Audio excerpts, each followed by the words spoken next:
Hi, you're listening to Baachu Talk FM, a podcast for facilities and workplace services professionals. My name is Baachu and I'll be sitting down with our facilities and workplace leaders to share their stories, discuss their career, and learn how to make an impact in the FM industry.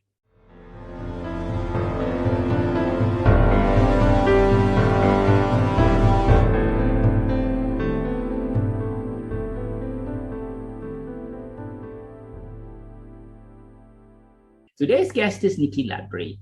Nikki is the Managing Director of Hexagon FM, a recruitment specialist to the facilities sector.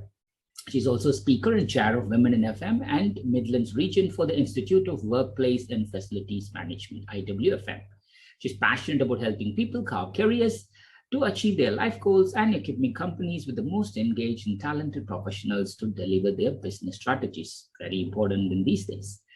With over 15 years of recruitment experience and 3 years operational as an FM, Nicola knows what good looks like, which is why customers in the public and private sector chose to work with her and the Hexagon brand.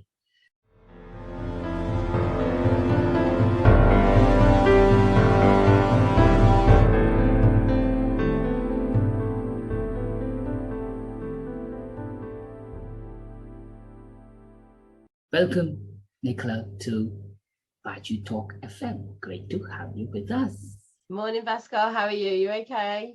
I am good, Nikki. I am good. That's the formal introduction done. Let's go back to the very beginning, Nikki. Where were you? I've just realised. I'm so sorry. When I counted it up last night and looked through my CV, I've actually been in the recruitment sector for 22 years. That's bloody depressing, isn't it? I'm so sorry. I did put it through as there. I've used an old bio thinking, it's not really changed that much. Not realising when I counted it, I was like, 22 years. That's depressing. I'm so sorry. Why sorry? I mean, that just tells you that, you're young at heart, but you're just getting more wisdom on your way, And more grey hairs. Yes, Nikki. Let's go back to the very beginning, Nikki. Where were you born? And let's talk about your early life, high school and education. Lovely. So I was born in a place called Kidderminster. That's in Worcestershire, to anyone that doesn't know it. Education-wise, I left home at 16. Myself and my dad, we didn't really get on that great at that age. And now I realise it's because we were so similar. So I left home at 16, which meant I didn't get to go to higher education. I stopped college and went straight to work. So my first job, I went to work at McDonald's because I needed to be able to pay my rent. And pay for my bills, etc. So that was my first job in McDonald's. Perfect. And Nikki, looking back, growing up in Worcestershire, any pleasant memories comes to your mind as a child? Yeah, I was very lucky that we lived in a nice place. Kidderminster was quite a quiet town. School-wise, our schools were well equipped. We had a wide range of friends. Mum and dad had nice friends. My mum and dad taught me really good values, and I suppose my interest for joining the FM sector subliminally came through because my dad was a hard services manager, so he was an electrician by trade.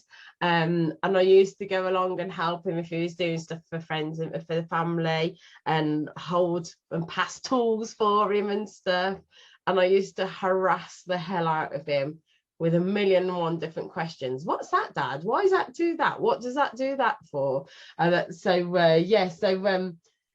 probably, I think, where my first interest in the sector came from, but not actually realising it. What a fascinating intro. I mean, that's it. I mean, we all are getting inspired by people around us, but in your case, it was your dad. Fast forward 16 years, you left home, and that would have been a very interesting experience to move out at the tender age of 16, go and work and help yourself. Talk us through your teenager life from 16 all the way you got into a very first professional role. So at school, I loved school. I was really sporty. I was involved with lots of teams. I used to be an army cadet, and I absolutely loved that. I thrived with that. But my last 2 years of school, I actually got really bullied, because I was a bit of a tomboy, and I used to hang around with the lads that were really popular. They didn't see me, I suppose, as a girl. They just saw me as Nikki that used to play football with them or used to go to cadets with them.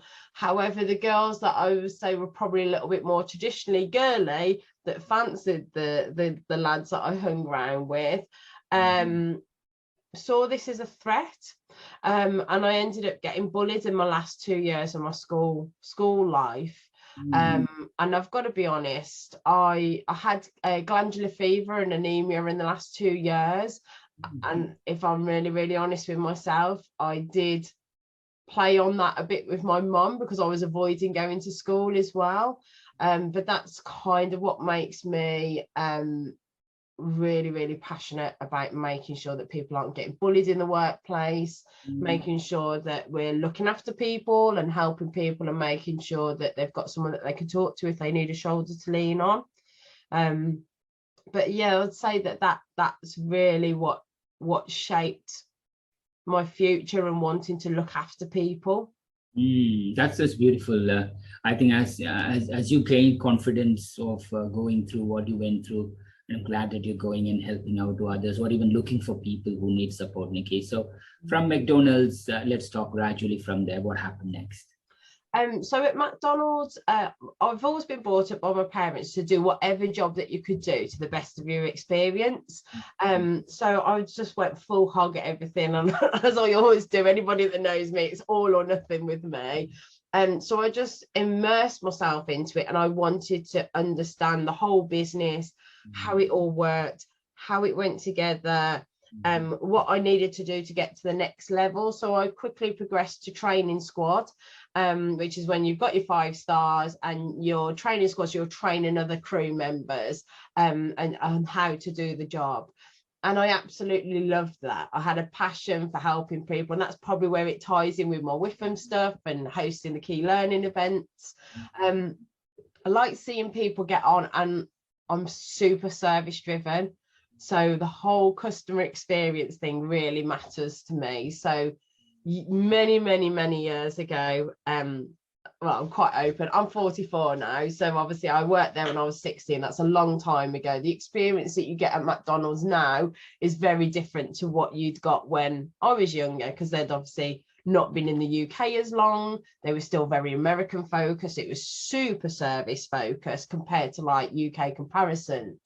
I just loved being immersed in that culture. So I progressed really, really quickly with that. And the thing that held me up was the fact that I wasn't 18, so I couldn't do a shift close after 12. You had to have finished on shift then. So I moved on from there and then went into customer service and admin roles, and then started to get into telesales. And then that's where my sales career started. Got it. I think what an I think everything teaches you something, Nikki. Thank you. I think, as you rightly said, I did 2 years in KFC myself. Yeah. I actually thought my career is KFC because it's good that when you are a friendly person like who you are, and then it's kind of, you just say hello to people. You sometimes see the same people every day, most of the time, every time at the same time, and then be nice to people, and then it just comes in. And the Americans, as you rightly said, are much more into customer service than traditionally what we are used to here.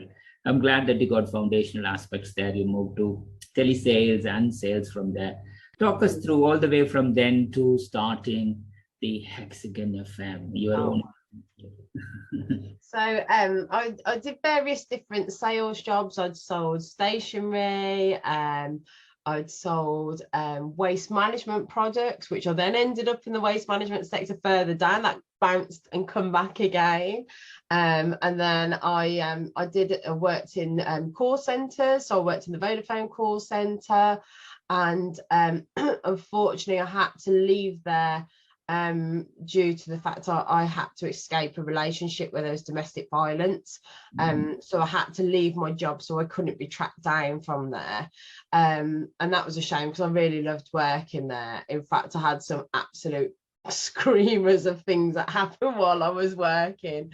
And I'm known for being a bit of a prankster as well, so my mischievous nature tends to come out, and I can't hide it then. But I went to work when I escaped domestic violence. I had to change area. They moved my area, and I got housed in a different area of Birmingham, which meant, because I'd had to leave my job, I had to go into the job centre to sign on. I'd never signed on before in my life, never claimed any benefits, and went in to fill in all the forms. And me being me, just turned around and said, well, how did you get your job, what you're doing? And they said, oh, well, we're actually recruiting for people at the moment. I was like, can I speak to the manager then? And they must have thought, who is this cheeky mare? But they wheeled the manager out to speak to me, and I was chatting away to him, and he said, would you like to apply? So I applied for the role, had an interview a couple of days later, and ended up going to work for the job centre on a temporary contract there as an advisor. And it was from there that I enjoyed helping people, getting to know them and what they needed to be able to move their lives on. And I combined, when I finished there, they asked me to go permanent, but the money and civil service is absolutely horrendous. So I combined that with my sales experience when I did telesales, and applied for a training recruitment role. And that was 22 years ago. Which is that's quite frightening when you think about that. It's like that I've been doing recruitment for 22 years and I've not bounced off the walls yet. So that's how I got into recruitment. I started off in industrial recruitment initially, which is really hardcore. It's high volume, long hours, low pay, low margins, and then I went from there into construction. And I loved working in the construction sector. And I left there because I was getting bullied by one of the team. So I left there, and I'd been getting called by a headhunter to ask me to go and work for another business. So I called them and spoke to them, and they asked me if I was interested in doing a job in FM, in facilities management. And I was like, what's facilities management? And when she got explaining to me what it was, and I was like, oh, okay, well, I already do trades and labour where I am. And some of them do maintenance, although it's majority install. And they said, well, you had some experience. The more I got talking about it, I was like, oh, that's what my dad does. My dad's a maintenance manager and head of facilities. So I went to do that. I switched from temp recruitment to perm recruitment, which is a lot slower pace to what a temp desk is, really high energy, which suits my personality. But I can remember the first few weeks speaking to different candidates and chatting away to them. And my first few calls, because if you think about the construction industry, people are working on a tight deadline, they're working to budget and specifications, so they're very much get in, get out, get it done. So when you're trying to have a conversation with them during the workday about are they interested in a role, they don't necessarily want to speak to you. So sometimes they can be quite brusque. But then when I first started working in FM, obviously people that work in the FM sector are all people, aren't they? They do it because they want to enhance people's experience. So I was explaining that I just changed from construction into FM, asking them to tell me about their day, what they did on a day-to-day basis. And of course, FMs being FMs are like, yeah, and they're quite happy to chat to me, quite happy to talk to me about it. And they're like, come on down to site, you can come and have a look round, because everyone's super proud of their sites. And I spent my first 2 weeks saying, oh my God, he's really nice. Oh, she was really nice. Oh my God, they were really nice. To the point they were like, Nikki, shut up. But I just couldn't believe the difference between the construction sector and the FM sector. And from that moment on, I was captivated. I started to get into volunteering, and I've never left the sector since.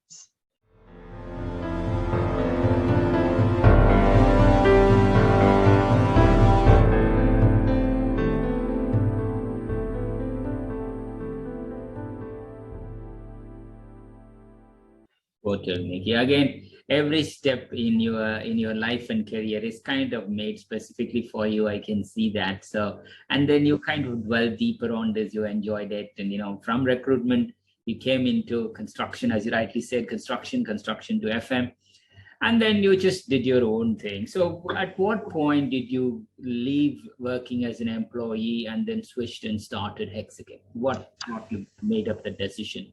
So I was working for another recruitment business, still doing FM, and I just got a bit frustrated with some of the ethics and the things that was going. It was a hugely competitive marketplace, and some of the ethics just didn't sit right with me. So I left there, and then I went to work in FM. I said, I'm never doing recruitment again. I went to work for an FM business in soft services and absolutely loved it. And started off in ops, did a big change management project, and then moved into business development, because it was always intended for me to go into business development, but I had a thing where I was like, I don't want to go out and sell something that I don't understand myself. So although I've been recruiting for it for years, I'd not delivered it. So I went into ops initially, ended up doing a big change management project there, which when I look back at it now, and I was like, that was really, really good. And those guys that worked for me, they would have walked over coals for me and done anything. And we really did achieve a lot. And we serviced clients like M&S, Cardiff Pinnacle Insurance, and Summers, the MacArthur Glen shopping outlets, and loved that. And then I got to a point where things were changing within the business, working with a long gestation period in FM business development, I found quite frustrating because they only wanted to go for really big contracts. However, we weren't self-delivering. So when you manage services, you're always quoting margin upon margin, and the contractors that you're asking to price are actually bidding for it themselves anyway.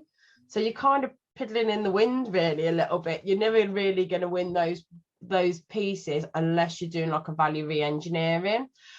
So I come out of there, and I went for dinner with Liz Kentish from Kentish & Co. And Liz has kind of been a bit of a mentor for me across my career. And we went for lunch, and I said, oh, I'm not really happy. She said, well, what do you want to do? You've proved that you could switch from recruitment into operational FM and done really well at it. What do you want to do?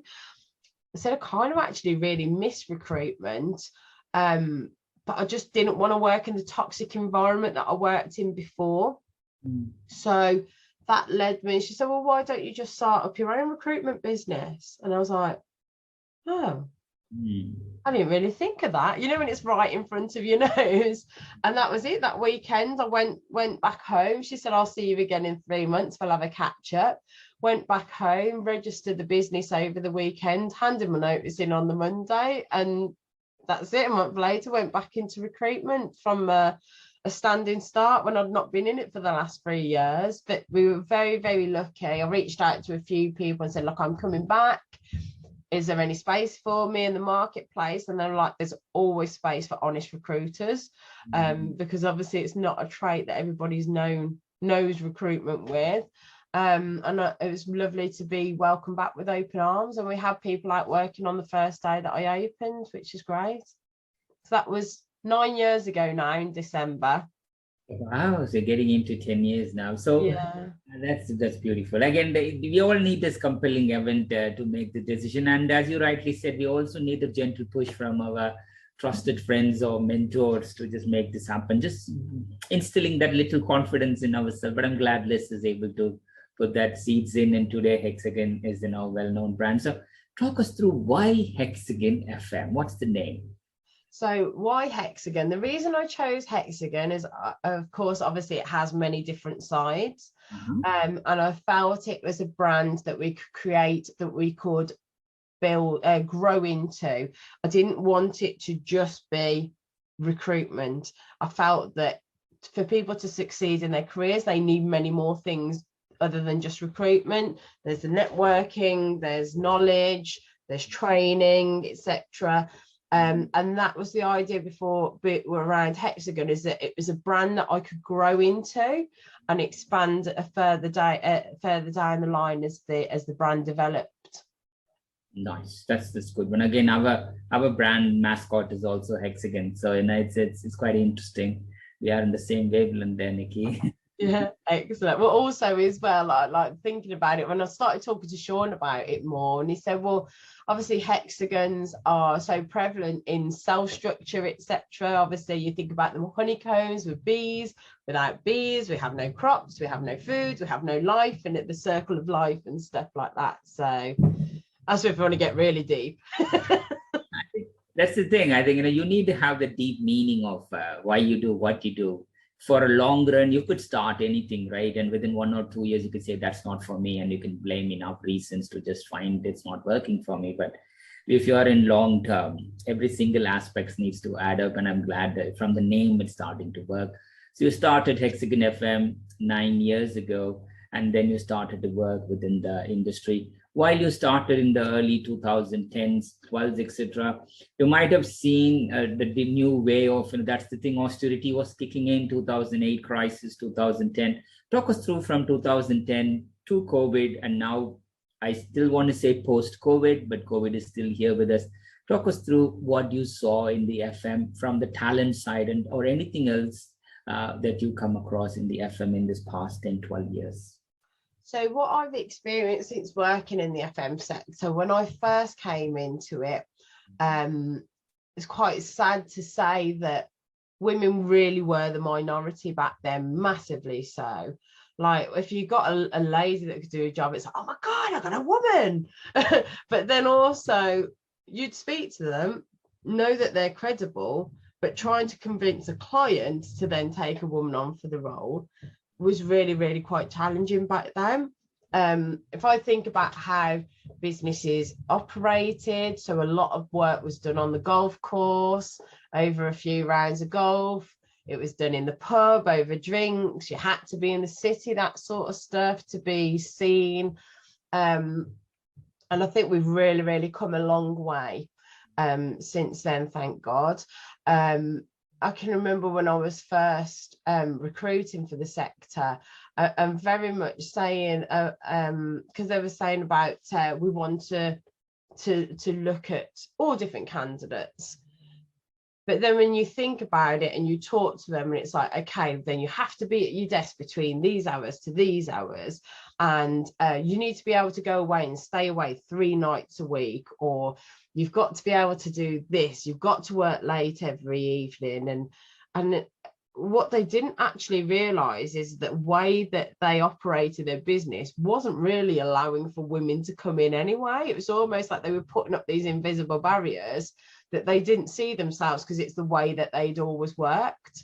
And that's why I got involved with them, with Women in FM, because awesome people like Lucy James, who I know you've had on the show as well, Anne Lennox Martin, Marilyn Standen, Liz Kentish, Jude Cortens, those guys were all there at the start, and they must have had a really, really tough time.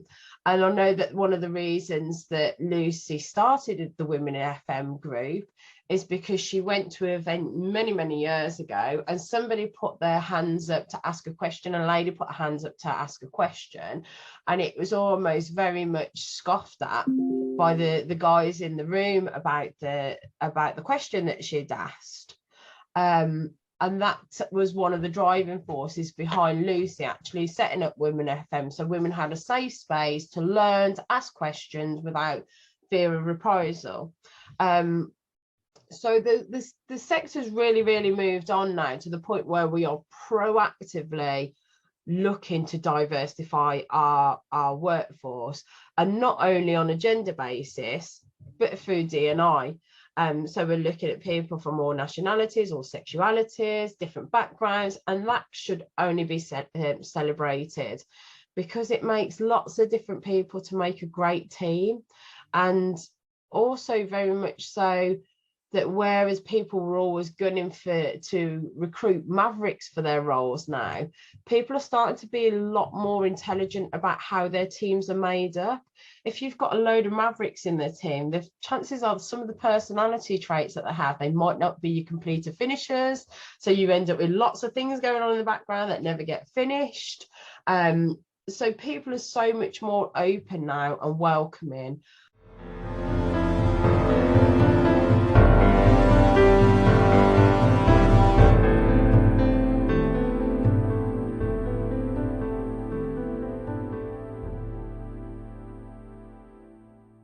I feel as an industry we've grown and there's so much more to offer. And I know this sounds really bad, and I know people probably won't all agree. I think COVID, along with all its challenges that we had, very much started to level the playing field for people, because it showed businesses that people could operate from home and work remotely and still operate the business and still do what they needed to. In some cases, it actually enhanced the offering, but then that also then opened up the talent pool for them. So where they might have said that we're recruiting for somebody in Birmingham, they have to be within the hour of the office. If you look at skills like bid managers, estimators and stuff like that, you're fishing in a really shallow pond. And so it's been really, really good for opening up the sector to people, and for some people to actually come and return back into the sector. Whereas where the culture was around that presenteeism and being in the desk 5 days a week now, clients are very much thinking, as long as that job gets done, I don't really care where it gets done from, as long as it's to the right standard and people are living our values, and they've just adapted their working practices around it. So it's lovely to see lots of senior female leaders now in director roles, to see some smashing strong teams there as well. When we go to the awards, seeing a lot more of a diverse base that have gone forward for the awards as well, and that can only be celebrated. I would like to see more diversity and inclusion within the sector. I still think we've got a long way to go.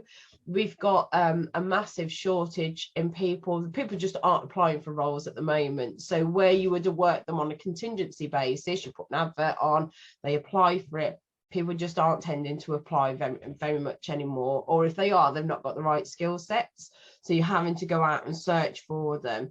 And I think we are missing a massive untapped market, whereas if we were able to get some sponsorship programs, there are lots of people in other countries that are constantly messaging us to say we would like to come and work in the UK, but so many companies don't do the sponsorship programs. And that's something that I'd like to talk to our clients more and see if there's a way around that, because we are struggling for people.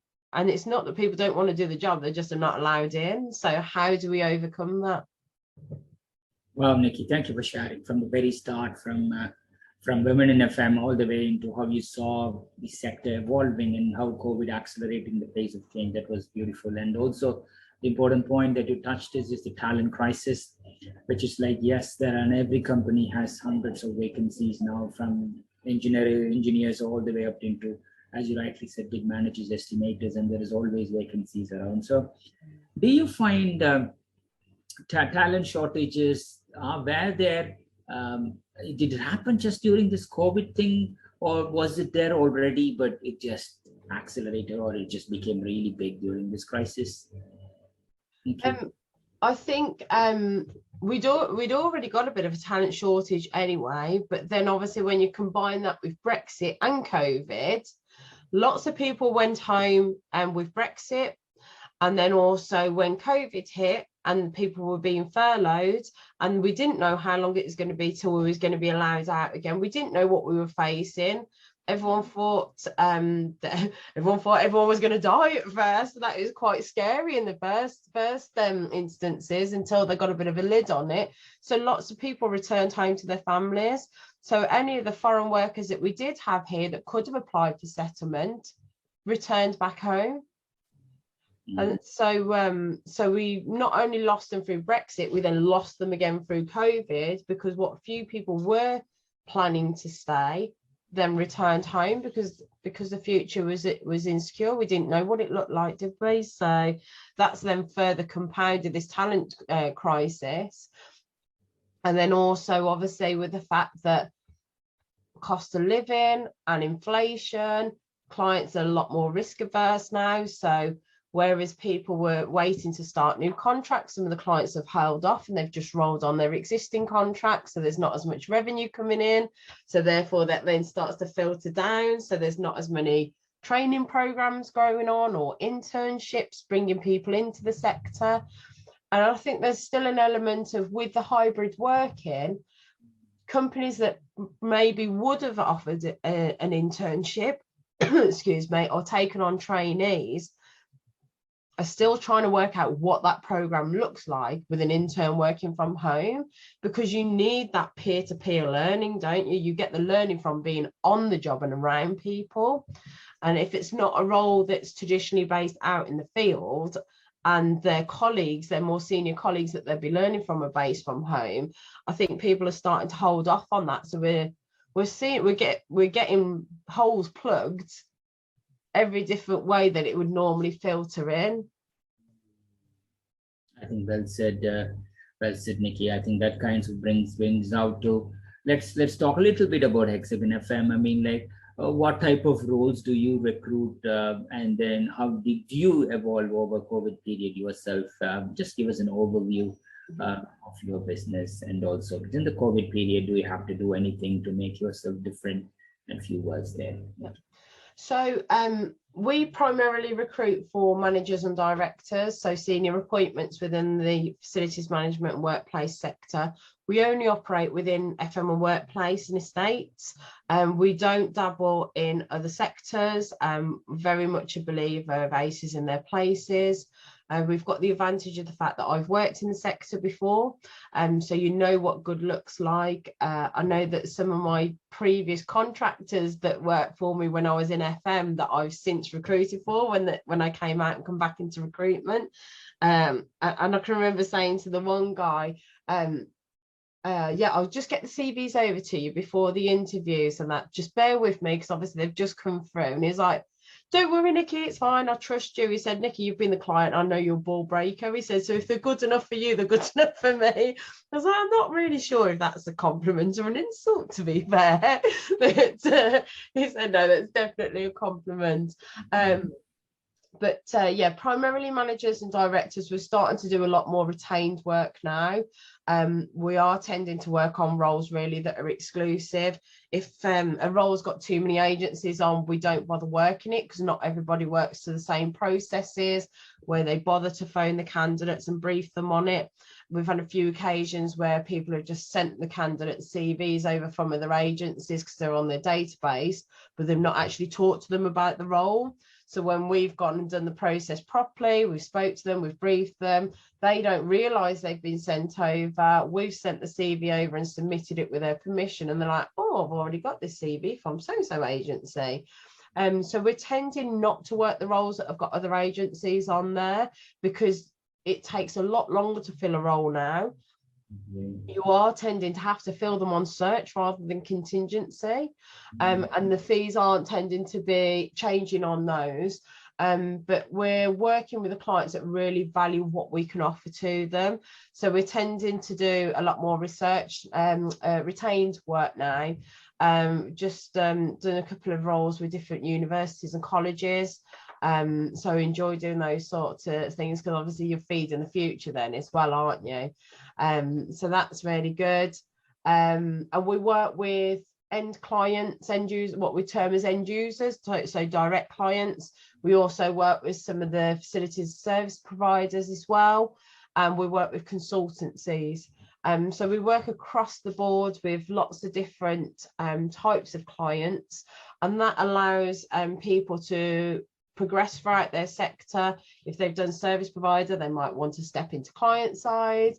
And then if they've done client side and service provider, they potentially make a good consultant further down the line. So it's helping people follow their career long aspirations. So our tagline that we've just rebranded as Hexagon Group is lifelong career solutions for the built environment. And the idea is to be with them for the whole of their career, whether they be client or candidate, and to help signpost them for training and networking, that sort of thing. But we took the period throughout COVID as a time to regroup. So what we actually did is we implemented a new CRM system. So that allowed us to be able to use it with our clients. So they get to use it as an ATS system, like a client candidate management system, so they can track any of their jobs on there. They can see which candidates they've seen, they can leave comments, they can even put their availability on for interviews if they're working out of hours, or there's a couple of people that need to coordinate. So that's been really good. We've gone for a rebrand, we've had a new website, we've repositioned the clients that we want to work with. There's some clients that we've decided to not work with because they're just difficult to work with, that they say that we want something, you go and find it for them, and then they just disappear and don't come back to you. And we don't feel that that's a good candidate experience for our candidates, and it's not a good working relationship for us. So unless there's that proper respectful relationship between the client and ourselves, where they will communicate with you and they will move things on quickly. You can't work with a client that won't move quickly at the moment, because you just lose the candidates. So we've refined what clients that we work with, and that's actually allowed space for better clients to come in that are more aligned to our values, that we can do more for. So I think sometimes it's having the confidence to look at it and take a step back and look at it and say, actually, we're not really aligned for each other. And if that's how you want to operate, then we're not the right agency to do business with. So it's been quite refreshing. It's taken a lot of the stress away as well. So it's been nice to realign what clients we actually do want to work with.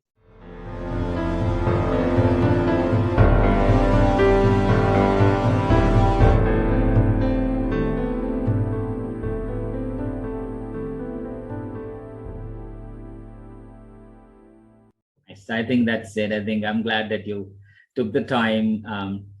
Thank you for sharing about how the talents are recruited in, and the challenges that you face on working with multiple agencies and, you know, having the same CVs. I think we came across some of these things for strategy-based projects recently as well. But and also, I'm glad that you managed to pull out a CRM system, manage to work through what type of clients you want to work with. I think it's all falling in place, Nikki. It's on words from here.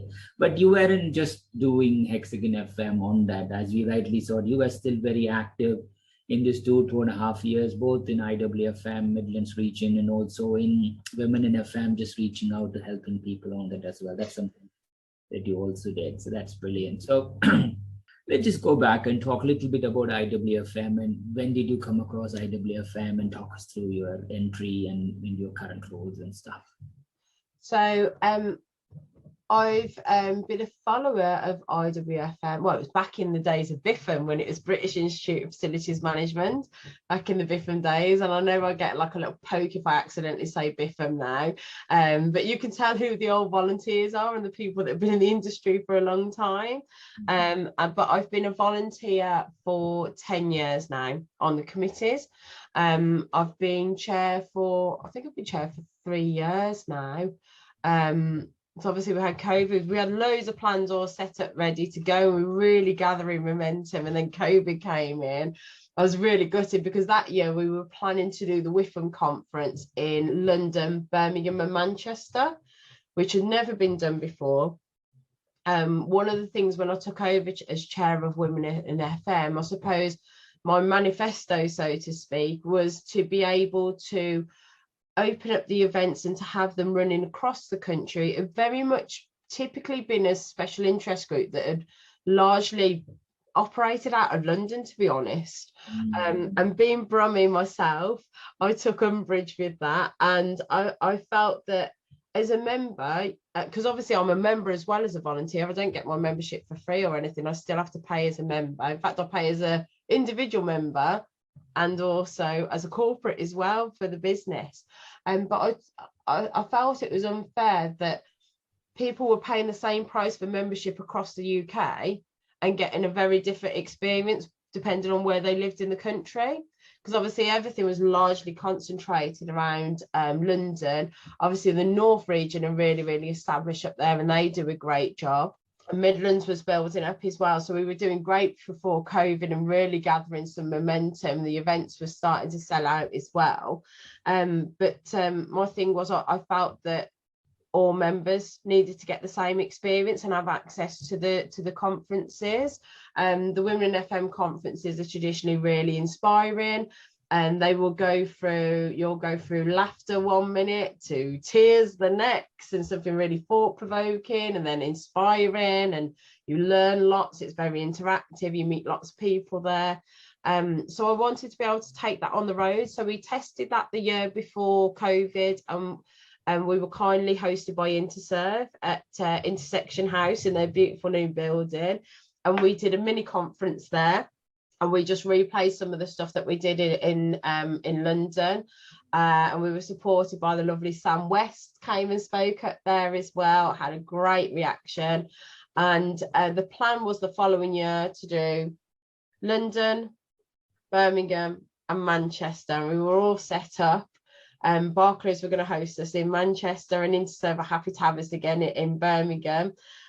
And then COVID happened, and it all went pear-shaped, and we couldn't get out there and do the events. And I've got to be honest, I found that really, really difficult, because I thrive on being out there in the community and seeing people face to face and being able to bounce off people. And it's the energy and adrenaline of running the events is what I enjoy, and knowing that you're really helping people.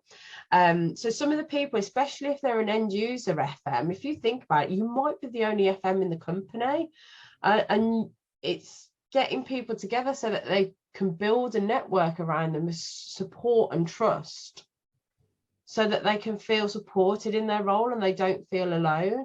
I mean, if you're the sole FM in that company and you're reporting straight into the FD or the CEO, and they're asking you a question that you just don't know about, that can be quite frightening, because you'll think, well, if I turn around and say, well, I don't know, I'm going to go and find out for you, are they going to sack me?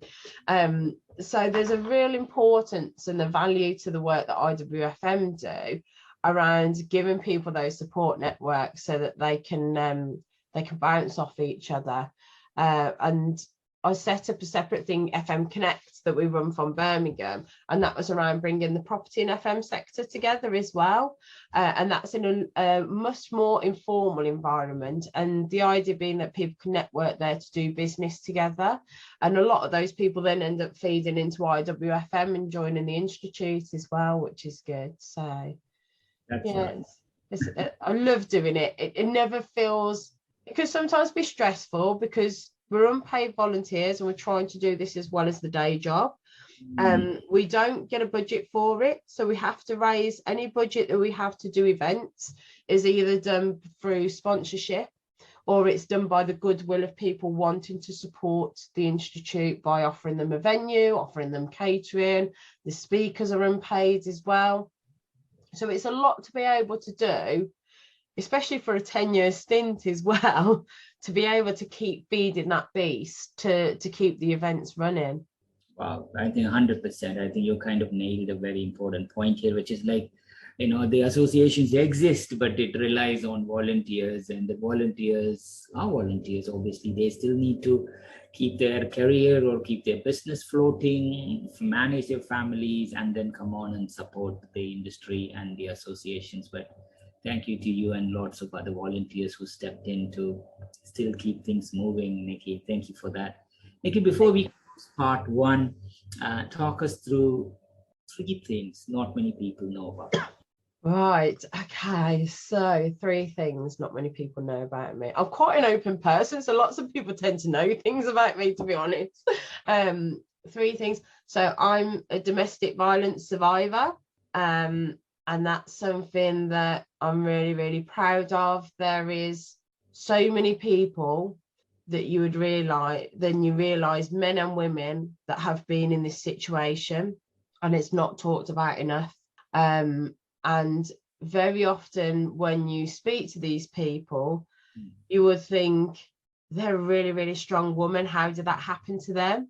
but at the time you don't realise until you're trapped in that situation. It's a slow process, doesn't happen overnight, and it's very, very gradual. And it's not nice to be in there. I've unfortunately been in that situation twice, and I'm very, very lucky to have escaped that. Don't get me wrong, had to leave everything behind and start all over again, but at the end of the day, it's bricks and mortar and jobs, and you could just get another job and start again. But I refuse to be kept down. But yeah, that's one thing. Another thing is I'm a proud adopter. So last year, in fact, it was a year ago on Monday, I adopted my daughter. Myself and my husband, we adopted our daughter.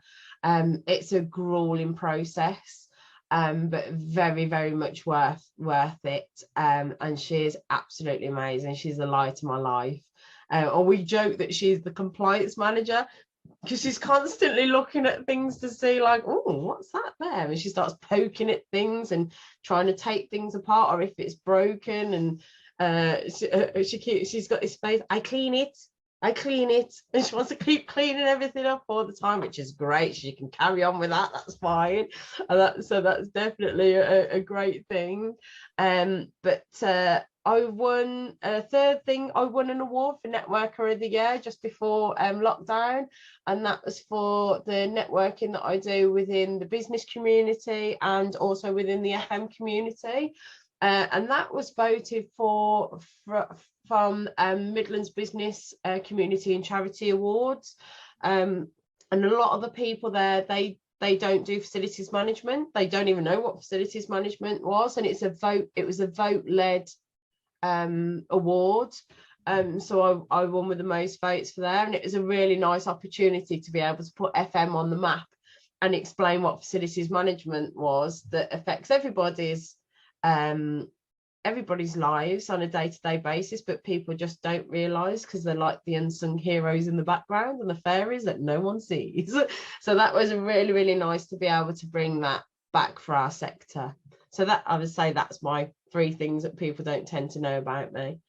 Thank you, Nikki. I think that's beautiful. I think where you started, you had a very rough ride in domestic violence, and come on, positioning yourself to who you are, giving back. IWFM, FM and FM, Hexagon FM, beautiful daughter, and now networker. People are, especially now with COVID, people are hiding behind the screens even more than what they used to do. So breaking them, you are an inspiration for them. So that ends part 1.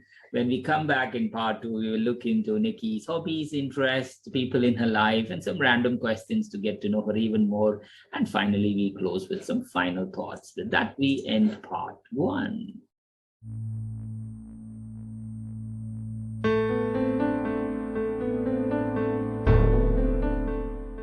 To all our listeners, thank you for tuning in. Please do visit www.baachurain.com/Baachu Talk FM podcast. To this specific episode link to everything that was mentioned in this podcast. Don't forget to subscribe, review, and share Baachu Talk FM podcast. We will see you at the next episode with another special guest. Until then, it's Baachu signing off.